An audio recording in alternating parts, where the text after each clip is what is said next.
आलस्य या कहे तो लेजीनेस ने हमें इस हद तक खराब कर दिया है कि हार्ड वर्क करना तो दूर की बात है, हम सिंपल वर्क भी आसानी से मन लगाकर नहीं कर पाते।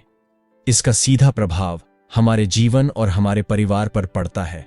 सोचिए, जब आलस्य की वजह से आपको साधारण काम भी भारी लगने लगे। आज हम जानेंगे कैसे इस आलस्य को मात देकर अपनी प्रोडक्टिविटी बढ़ा सकते हैं। बने रहिए हमारे साथ और जानिए वो खास तरीके जो आपके जीवन को बदल सकते हैं। हम आज बात करने वाले हैं the art of laziness book के बारे में, जिसको लिखा है लाइब्रेरी माइंडसेट ने। इस बुक समरी में हम अपनी आलस्य की मानसिकता को समझने और आलस्य की मानसिकता को बेहतर करने के लिए टिप और टेक्निक्स के बारे में जानेंगे, जो हमारी प्रोडक्टिविटी और कार्य करने की क्षमता विकसित करने में मदद करेंगी। यह किताब ऐसे कई रहस्यों को उजागर करती है जो हमारे कार्य सफलता के लिए जरूरी है, जैसे अपने कार्य की जिम्मेदारी लेना, मल्टीटास्किंग ना करना जैसी बहुत सी बातों को साधारण तरीके से हमारे सामने पेश करती है ताकि हम उन्हें फॉलो कर सकें और जीवन में कामयाबी हासिल कर सकें। कोई भी आदत अचानक से छोड़ी और अपनाई नहीं जा सकती है, क्योंकि हर आदत हमारे मस्तिष्क में पैटर्न बनाती है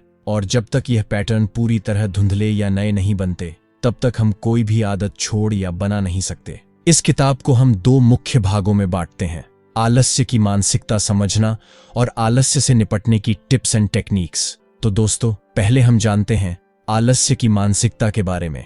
आलस्य की मानसिकता को समझने के दौरान हमें विभिन्न बातों का ध्यान रखना आवश्यक है, जिसमें अपने कार्य की 100% जिम्मेदारी लेना।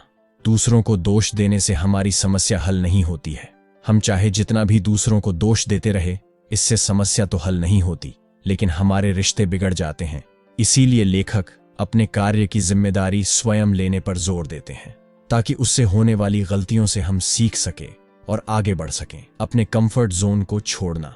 हमारे आलसीपन का सबसे बड़ा रहस्य यह है कि हम हर कार्य कल पर छोड़ना चाहते हैं और आज अपने कंफर्ट जोन में रहना चाहते हैं। इससे बचने के लिए अपने कंफर्ट जोन से बाहर निकलना, अपने लिए नए सपने देखना और नई समस्याओं को हल करना शुरू कीजिए। आत्म अनुशासित रहना। आत्म अनुशासन का मतलब होता है कि उन चीजों और कार्यों को करना जो भविष्य के लिए जरूरी है, लेकिन वर्तमान में उन्हें करना कठिन लगता है। उन चीजों को लगातार करते रहना हमें आत्म अनुशासन की भावना और अपने भविष्य को बेहतर करने की उम्मीद देता है। सही चीजों पर काम करना। उन कामों को करने का कोई मतलब नहीं है जो बिल्कुल नहीं करने चाहिए या जिनको करने से हमें कोई फायदा या आत्मसंतुष्टि नहीं मिलती। अगर हम जो करते हैं उससे प्यार नहीं करते हैं, तो हम हमेशा आलसी ही रहेंगे। ये हमारे शरीर के संकेत हैं कि हमें अपना काम बदल लेना चाहिए। पूर्णतावाद की भावना से दूर रहे। किसी काम को परफेक्ट करने के लिए हम उसको टालते रहते हैं। हमें परफेक्शनिज्म के स्विच को चालू और बंद करने में सक्षम होना चाहिए, क्योंकि कभी कभी इसकी जरूरत होती है और कभी कभी नहीं। हमेशा पूर्णतावादी न बने, परिस्थितियों के अनुसार इसे बदलते रहे, ताकि हम पूर्णता के पीछे अपने आलस्य को न छुपा सकें। औसत दर्जे का मत बनो। हमारे पास हमेशा महान बनने या औसत दर्जे का बनने का विकल्प होता है। महान बनना कोई आसान काम नहीं है। हमें हर दिन अपना सर्वश्रेष्ठ देना, असफलता मिलने पर सीखना और बहुत संघर्ष की आवश्यकता होती है। औसत दर्जे के लोग कभी भी अपना सर्वश्रेष्ठ नहीं देते हैं। वे एक बार चीजें ठीक हो जाने पर शांत हो जाते हैं, या उन्हें पता होता है कि अगर वे आगे बढ़ते रहे तो चीजें मुश्किल हो जाएंगी, जबकि मुश्किल चीजों को करने के बाद ही महान बना जा सकता है। मल्टीटास्किंग एक झूठ। मल्टीटास्किंग का मतलब है एक समय में एक से ज्यादा कार्य करना। यह सुनने में तो अच्छा लगता है, लेकिन यह कारगर नहीं है। हम एक ही समय में कई महत्वपूर्ण कामों पर ध्यान केंद्रित नहीं कर सकते। अगर हमारे पास 2 महत्वपूर्ण काम हैं, तो मल्टीटास्किंग हमारी कार्य क्षमता को कम कर देगी। साथ ही साथ हम लगातार काम बदलते रहते हैं, तो हमारी थकने की संभावना भी ज्यादा होगी। 3 टिप्स जो हमें अधिक उत्पादक बना देंगी। 1. कार्य बदलने से बचना। 2. हम जो कार्य कर रहे हैं उसमें से सभी डिस्ट्रैक्शंस को हटाना। 3. अपने फोन पर सभी अनुपयोगी नोटिफिकेशंस को बंद करना। दैनिक दिनचर्या विकसित करना। एक दैनिक दिनचर्या विकसित करना बहुत महत्वपूर्ण है, क्योंकि दैनिक दिनचर्या के बिना हम अपने काम में कंटिन्यूटी नहीं रख सकते।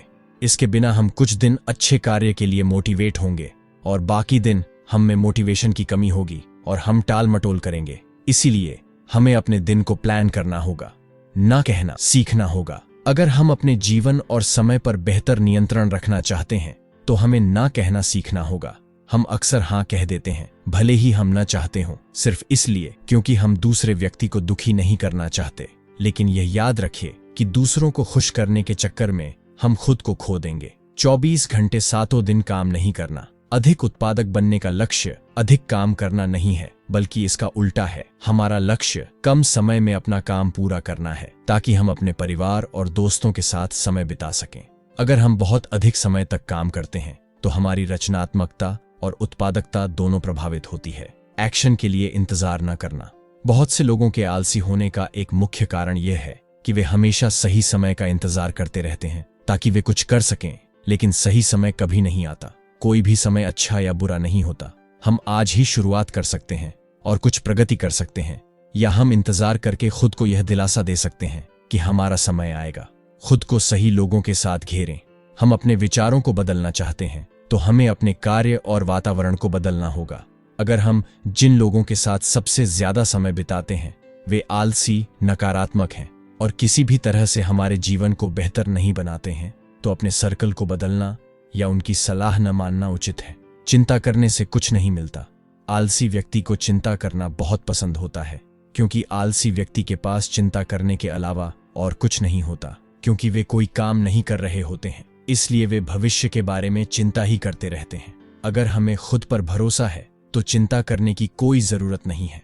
पहले कठिन काम करो। यहाँ अधिक उत्पादक बनने और बेहतर महसूस करने के लिए एक सरल टिप दी गई है, जो यह है कि पूरे दिन में हमारे पास जो सबसे कठिन काम है उसे पहले पूरा किया जाना चाहिए, चाहे वह कितना भी कठिन क्यों ना हो, ताकि हम कुछ नया कर सकें।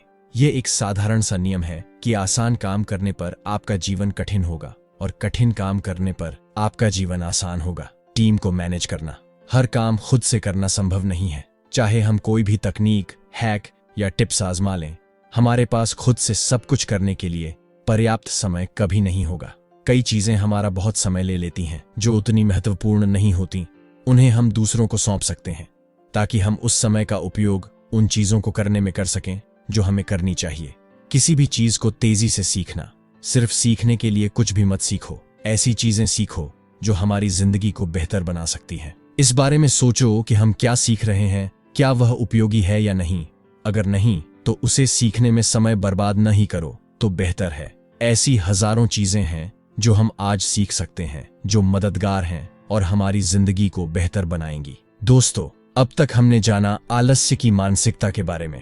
अगर आपको हमारे द्वारा बतलाई जा रही बुक समरी अच्छी लगती है तो कृपया करके हमारे YouTube चैनल को सब्सक्राइब करें। अब हम जानते हैं इस बुक के दूसरे भाग, आलस्य से निपटने की टिप्स और तकनीकों के बारे में। आलस्य से निपटने की विभिन्न प्रकार की टिप्स और तकनीकें हैं, जैसे पहली तकनीक है 80/20 नियम का उपयोग। इसे पेरेटो सिद्धांत भी कहा जाता है। इसका मतलब है कि हमारे 20% कार्य से हमारे 80% परिणाम मिलते हैं। ऐसी कई चीजें हैं जो हम हर दिन कर सकते हैं, लेकिन कुछ चीजें ऐसी हैं जो महत्वपूर्ण हैं और सबसे अधिक परिणाम लाती है, और कुछ अन्य चीजें हैं जो कम महत्वपूर्ण हैं, जिन्हें करना और न करना बराबर होता है। इसलिए परिणाम के अनुसार काम का चयन करना भी जरूरी है। दूसरी तकनीक है पार्किंसन का नियम। इस नियम का मतलब है कि काम पूरा करने के लिए समय के अनुसार तरीके ढूंढने के लिए तैयार रहना। यदि हम किसी कार्य को पूरा करने के लिए खुद को 2 घंटे देते हैं तो इसमें 2 घंटे लगेंगे, लेकिन यदि हमारे पास केवल 1 घंटा है तो हमें 1 घंटे में कार्य पूरा करने का तरीका खोजना भी आना चाहिए। तीसरी टिप्स है आलस्य पर काबू पाने की 8 जापानी तकनीकें। 1. इकिगाई। इसका मतलब है जीवन में एक उद्देश्य होना, वह कारण जिसके लिए हम हर सुबह कुछ करने के लिए उत्साहित होकर उठते हैं। 2. काइजेन। इसका अर्थ है हर दिन छोटे छोटे सुधारों पर ध्यान केंद्रित करना और बड़े सुधारों की प्रतीक्षा न करना, बल्कि हर दिन 1% बेहतर बनने का प्रयास करना। 3. शोशीन। इसका मतलब है कि चीजों को एक शुरुआती मानसिकता के साथ देखना।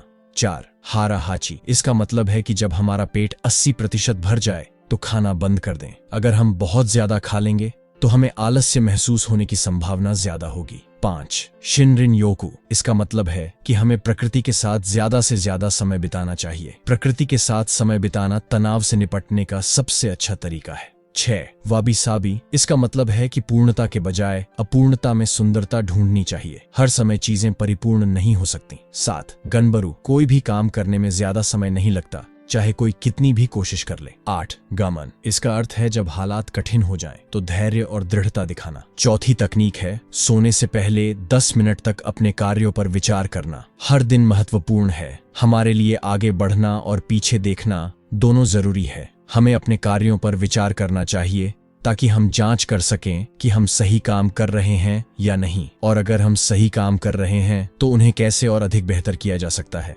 5वीं टिप्स है 10 छोटी आदतें जो हमारी जिंदगी बदल देंगी। 1 अपने शरीर को हिलाएं। हमारा शरीर पूरे दिन बैठने के लिए नहीं बना है। अगर हम कोई शारीरिक काम नहीं करेंगे तो हमें हर समय थकान महसूस होगी। 2 हम क्या खा रहे हैं। हम जो खाते हैं उसका प्रभाव दिन भर हमारी भावनाओं पर पड़ता है। 3 एक उद्देश्य रखें। यदि हमारे पास कोई उद्देश्य नहीं है तो हमारे पास कुछ भी करने की ऊर्जा नहीं होगी। 4 अधिक पानी पीना।